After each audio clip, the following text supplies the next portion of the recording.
Teman-teman lintas Indonesia, saya punya mimpi jutaan ibu di Indonesia menangis menerima gaji pertama anak-anaknya. Karena itu, kelas belajar gratis ini kita adakan.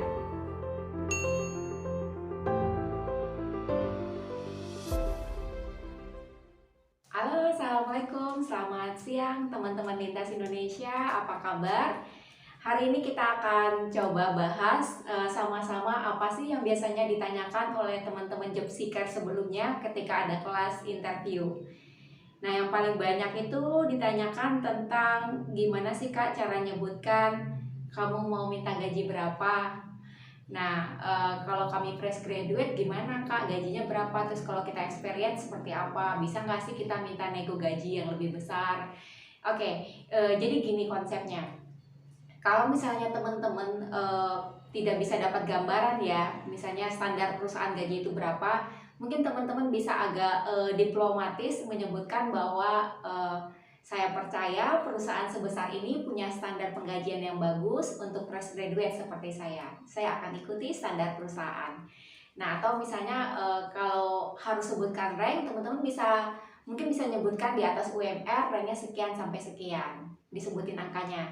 Nah, kalau buat yang experience mungkin lebih gampangnya teman-teman mungkin sebelumnya gajinya mungkin 10 juta terus pengen dapat 12 juta. Nah, bisa bilang kalau pengen digaji 20% dari yang sebelumnya. Nah, jadi tergantung kita sih tingkat confidence-nya kita ketika menyebutkan gaji, ya. Oke, tapi makanya lebih pas itu teman-teman harus cari tahu dulu tentang perusahaannya, kira-kira perusahaan itu standar penggajinya kayak apa sih. Tapi kalau kayak perusahaan besar ya, kayak misalnya kayak Chevron itu udah punya standar penggajian sendiri. Nah, mungkin teman-teman nanti harus cari tahu di googling ini perusahaan ini kira-kira berapa penggajiannya. Itu ya pertanyaan pertama. Nah, pertanyaan kedua yang sering ditanyakan itu adalah, Kak nanti kalau HRD-nya suruh nanya, saya nanya apa enggak? Nanya. Nah, jadi itu kayak membuktikan bahwa kita benar-benar antusias untuk bergabung di perusahaan tersebut. Pertanyaannya mungkin bisa bilang bagaimana apa nanti yang diharapkan perusahaan ketika saya sudah bergabung. Nah, atau kapan saya dapat kabar baik dari Bapak. Hal-hal yang seperti itu bisa teman-teman tanyakan. Terus yang ketiga, nah ada lagi yang ini ya, kalau misalnya apa kelemahan Anda? Nah, ini yang paling berat nih kalau ditanya apa sih kelemahan kamu?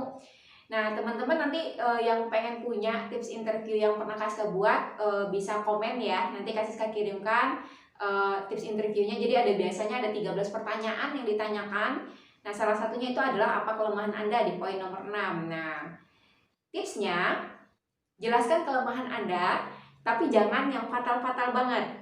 Selipkan sisi positif dari kelemahan tersebut. Nah, ini beberapa contohnya ya untuk memberikan jawaban yang agak diplomatis ketika kita ditanyakan tentang kelemahan. Saya seorang perfeksionis, saya butuh data yang lengkap untuk membuat keputusan. Jadi itu membutuhkan waktu yang lama untuk mengambil keputusan. Yang kedua nih contohnya, saya lebih menyukai pekerjaan yang memiliki target karena saya akan lebih berhasrat untuk menyelesaikannya. Terus contoh yang ketiga, saya cepat nervous jika pekerjaan tidak selesai tepat waktu. Saya peduli dengan masalah ini, oleh karena itu saya biasanya menyusun rencana saya dengan waktu yang lebih spesifik. Contoh yang keempat, ketika saya memulai suatu pekerjaan, saya biasanya lupa untuk istirahat makan dan bekerja terlalu berlebihan. Saya peduli dengan masalah ini, saya akan menyeimbangkan waktu bekerja dengan waktu istirahat dan mengambil SSWA untuk kesehatan saya. Oke ya, cukup dimengerti ya. Terus lalu akan ada pertanyaan, kenapa kamu ingin bergabung di perusahaan kita? Nah, ini beberapa jawaban ini bisa teman-teman jawab. Misalnya saya ingin mengubah nasib saya dari kondisi sekarang ke kondisi yang lebih baik lagi, atau saya ingin berkontribusi positif dan membangun karir dengan perusahaan ini. Atau bisa bilang kalau perusahaannya memang teman-teman lihat memprioritaskan HES, teman-teman bilang bahwa perusahaan sangat menghormati HES dan selama saya bekerja di lingkungan perusahaan ini, Saya lebih peduli dengan nilai keselamatan, kesehatan, dan lingkungan. Di samping itu, perusahaan ini juga menghormati perjanjian dengan pemerintah seperti patuh hukum dan peraturan lokal. Nah, atau sepanjang saya bekerja dengan perusahaan ini, saya belajar banyak. Itu akan menjadi pengalaman yang sangat bagus jika saya bisa menjadi bagian dari perusahaan ini. Oke, jadi jawabannya harus agak-agak berbeda sedikit ya. Terus kalau ditanya mengapa kami sebaiknya terima Anda, apa kelebihan Anda? Nah, kalau tips seperti ini, kita harus jual diri kita yang positif, beritahukan kelebihan kita yang menonjol. Jangan pernah membicarakan orang lain atau kandidat lain, jangan sampai menjelek-jelekan kandidat lain. Nah, kamu bisa bilang bahwa saya memiliki hasrat dalam melakukan sesuatu yang ditugaskan kepada saya. Untuk base bisnis, activity dan proses workflow-nya sudah saya pahami. Saya memahami alur bekerja dengan tim lain. Saya biasa bekerja dalam tim, saya mencintai pekerjaan saya, dan jika saya diberikan kepercayaan lebih menjadi karyawan di perusahaan ini, saya dapat lebih mengekspresikan kemampuan dan berdedikasi penuh untuk negara ini.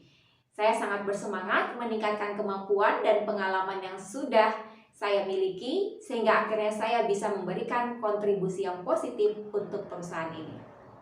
Oke, terus kalau ditanya nih, apa sih kelebihan kamu? Nah, jangan khawatir bahwa kita akan terkesan terlalu overconfidence. Enggak, kita yang lebih tahu kita itu seperti apa, jadi kita bisa jawabnya ya sesuaikan dengan takaran yang memang kemampuan kita. Nah, ini gambaran jawaban yang bagus ya kalau ditanya apa sih kelebihan kamu? Pertama, saya termasuk orang yang selalu memperhatikan sesuatu secara detail. Yang kedua, saya memiliki keahlian organisasi dengan kemampuan yang efektif untuk memprioritaskan berbagai tugas. Yang ketiga, saya memiliki kemampuan tetap fokus di dalam situasi yang under pressure. Saya berorientasi pada hasil. Yang keempat, saya menggunakan inisiatif mandiri untuk memecahkan masalah yang tak terduga. Yang kelima, saya selalu berkeinginan untuk mempelajari hal-hal baru. Next, pertanyaan yang biasa juga akan ditanyakan adalah bagaimana jika kamu menghadapi tim kerja yang tidak sesuai pendapatnya dengan kamu. Nah, kamu bisa salah satunya menjawabnya seperti ini. Teamwork yang solid merupakan kunci keberhasilan yang baik dalam pencapaian pekerjaan. Dalam menghadapi hal demikian, saya mencoba untuk menerima dan memberikan umpan balik atau saran yang sesuai dengan prinsip dan etos kerja perusahaan, agar hasil yang diperoleh dapat tercover dengan baik. Atau saya berpikir perbedaan pendapat itu wajar dalam sebuah pekerjaan. Saya akan berbicara secara baik-baik dengan bahasa yang sopan dengan orang tersebut serta mencari solusi terbaik dari masalah tersebut. Saya akan menghormatinya jika pendapat yang disampaikannya lebih baik, tetapi ketika saya yakin bahwa pendapat saya lebih baik untuk perusahaan ke depannya, maka saya akan mendiskusikannya lagi dengan tim yang lainnya untuk mendapatkan solusi yang baik dan adil. Oke, nah terus apakah Anda pernah merasa gagal? Bagaimana Anda menghadapinya? Nah, tipsnya ketika kita ditanya, kamu pernah nggak merasa gagal? Bagaimana kamu menghadapinya? Ya, ceritakan salah satu kegagalan yang pernah teman-teman alami yang nantinya teman-teman bisa melakukan hal positif untuk mengatasi atau menghindari kegagalan tersebut. Nah, kalau kasih sekarang ngasih contohnya kemarin, saya pernah kecewa di semester 4, saya tidak berhasil mendapatkan nilai sempurna karena satu mata kuliah dapat nilai B, dan itu nilainya 4 SKS. Saya terlalu percaya diri sehingga saya tidak mengevaluasi kembali hitungan saya. Ini pelajaran besar loh buat saya, jadi apapun yang saya lakukan, kedepannya saya selalu cross-check kembali semua pekerjaan saya. Paham ya teman-teman? Jadi ketika kita menceritakan kegagalan kita, jangan lupa menyelipkan solusi kita atau cara kita untuk mengatasi kegagalan tersebut. Nah, terus jika ada pertanyaan, bagaimana jika kami tidak menerima Anda?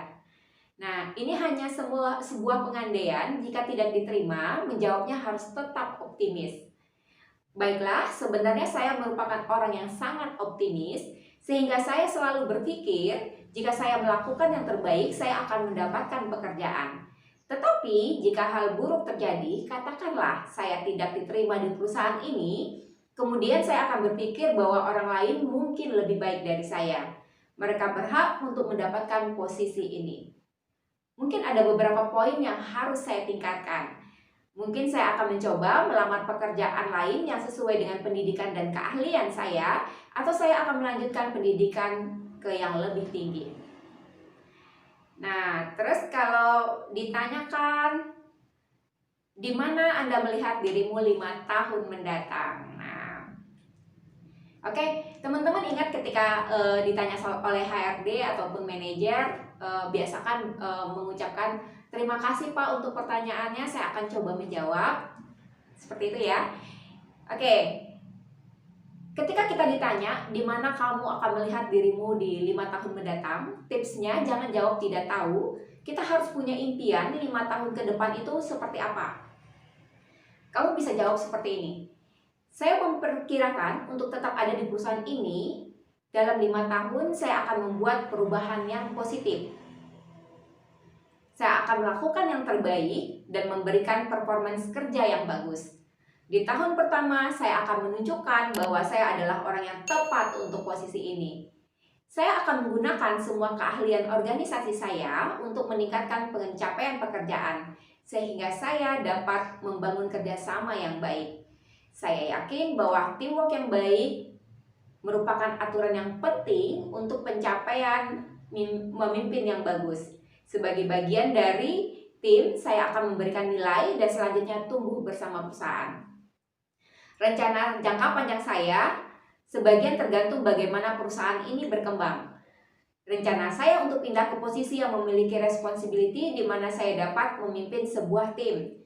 Saya tidak dapat menyebutkan tahun, tetapi saya akan tetap ada di sini sepanjang masih ada ruang untuk mengembangkan diri dan tumbuh.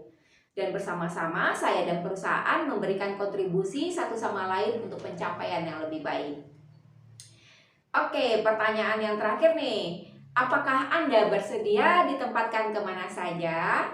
Nah, ini tipsnya untuk fresh graduate. Teman-teman mungkin harus jawab yes untuk fresh graduate.